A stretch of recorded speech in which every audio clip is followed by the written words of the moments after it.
পুরস্কৃত হয়ে ভীষণ ভালো লাগছে এবং পুরস্কার পেলাম রোদ বৃষ্টির গল্প এই নাটকের জন্য।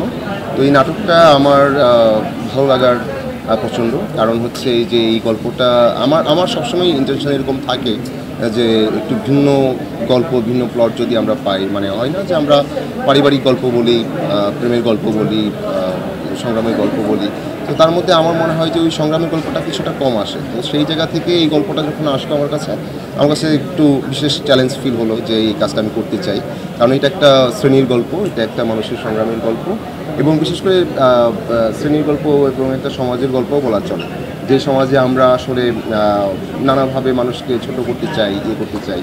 তো এই গল্পটা চরিত্র আসলে পেশাগতভাবে হচ্ছে তার বংশ পরম্পরায় হয়ে আসা, এটা অনেকটা যাত্রার মতো, বাট তাও না।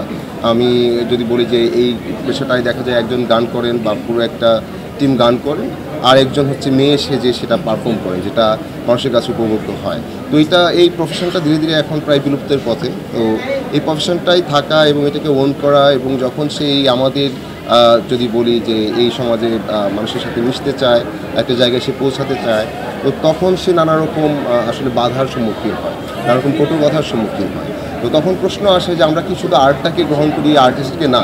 তো এই প্রশ্নটা এই গল্পটা করে আর কি, যে এই কারণেই এই গল্পটার প্রতি আমার ভালো লাগা, যে এই কাজটা আমি করতে চাই এবং করার পর বেশ এবার এটা সেকেন্ড পুরস্কার পাওয়া এই গল্পের জন্য।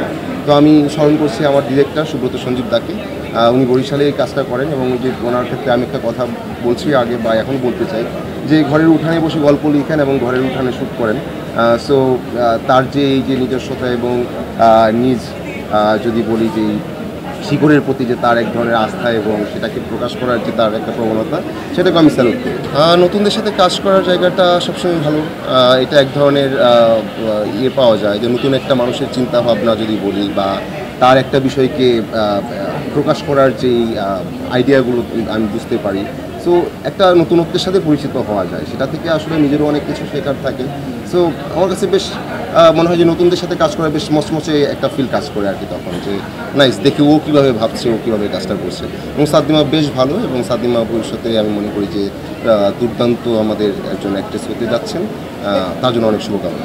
রসায়ন তো আমাদের সবার সাথেই জমতে হয়, যেহেতু আমরা রসায়নের গল্প করি।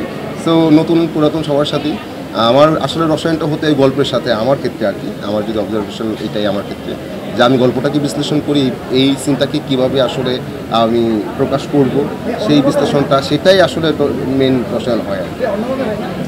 না, এখানে অন্যভাবে হওয়ার কোনো সুযোগ নাই আসলে, তাহলে আর অভিনয়টা হবে না আর কি। আমার বড় পর্দায় যাওয়ার এখনও কোনো প্ল্যান নাই আসলে। আমি বড় পর্দায় যে কাজ করছি না তা না, কাজ করছি যেগুলো হচ্ছে একটু ওই আর্কাইভ হিসেবে থাকবে, এর জন্য যে জাস্ট আমার ভালো লাগবে যে আচ্ছা আমি একটা ফিল্ম করলাম এবং কিছু মানুষরা দেখলো বা দিল, যেটা একটা ভিন্নধর্মী কাজ হলো এরকম। কিন্তু কমার্শিয়ালি আসলে আমার মনে হয় যে আমি এখনও প্রস্তুত না, বাট যখন আমি প্রস্তুত হব তখন আমি যোগাযোগ করার চেষ্টা করব এবং আমি কমার্শিয়ালি আসার ট্রাই করবো আর কি, কারণ আমি ওটাও করতে চাই, বাট আমি এখনও প্রস্তুত না। তানজিন তিশা খুবই দুর্দান্ত পারফর্মার এবং দারুণ অভিনেত্রী উনি, ওনার সাথে আমি কাজ করি, তো আমার ক্যারিয়ারের শুরু থেকেই ওনার সাথে আমার কাজ হয় এবং আমি খুব লাকি যে আমি দারুণ সব অ্যাক্ট্রেসদের এসে পেলাম, তাদের কাছ থেকে আমার অনেক কিছু শেখার। এবং আমরা যদি বলি যে আমাদের ব্যক্তিগতভাবে আমরা খুবই আন্তরিক, এবং যখন আমরা সেটে থাকি খুবই আন্তরিক, এবং আমাদের বোঝাপড়াটা খুব ভালো। দীর্ঘ কাজ করার সুবিধা হচ্ছে এটা যে আমরা বুঝতে পারি কে কী রকম করে ভাবছি ব্যাপারটাকে এবং কেমন কী আমরা প্লে করতে চাই।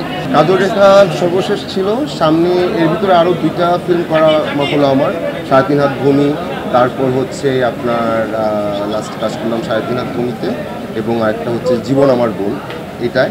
আর তারও আগে কাজ করা হচ্ছে বনলতা সেন, তো বনলতা সেন খুব শীঘ্রই আসবে, হয়তো এই বছর বা সামনের ঈদে আসবে। এটাই বললাম যে বনলতা সেন হচ্ছে আমার সামনে, হয়তো এটা খুব শীঘ্রই আসবে, রিলিজ হবে হলগুলোতে। তো এটা আশা করছি এই বছর আসতে পারে, যদি না হয় তাহলে সামনের ঈদে আসবে। এটা আমিও আমার ডিরেক্টরের কাছে প্রত্যাশা রাখি এবং ডিরেক্টর চাচ্ছেন খুব দ্রুত রিলিজ দিতে।